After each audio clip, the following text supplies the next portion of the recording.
Ang pagkikita ni Catherine at David sa Body of Work Underwear Fashion Show ay nagbigay ng bagong usapin sa mundo ng showbiz. Ang mga bulong-bulungan ay nagsimula ng marinig ng mga tao sa venue habang pinapanood ang dalawa na naglalakad sa runway. Ang kanilang chemistry ay halata at ang mga ngiti at sulyap ng bawat isa ay nagbigay ng kakaibang kilig sa mga tagapanood. Ang mga usap-usapan ay mas lalong lumakas nang hindi magkasama sa final walk sina Catherine at ang kanyang dati ng kapareha sa pelikula na si Alden Richards. Ang dalawa, na parehong kilalang artista ng ABS-CBN at GMA, ay hindi nagtama ng tingin sa buong event na nagdulot ng mas malalim na pagdududa sa kanilang mga tagahanga. Ang mga hugot ni Alden sa social media na nagsasabing mind your own business ay nagpalala pa sa mga hinala.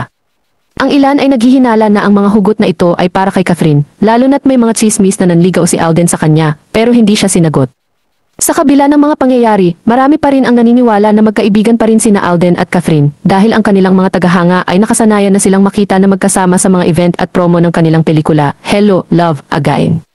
Ang pagiging personal naman ni Catherine sa pag-amin na may pinagdadaanan siya sa gitna ng media launch ng Pilipinas Got Talent ay nagpalala pa sa mga haka-haka.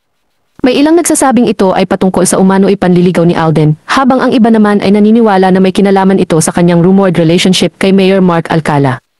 Sa ngayon, wala pang kumpirmasyon mula sa mga taong sangkot, kaya patuloy pa rin ang pag-uusap tungkol sa posibilidad ng bagong love team at sa tunay na estado ng relasyon ni Alden at Catherine.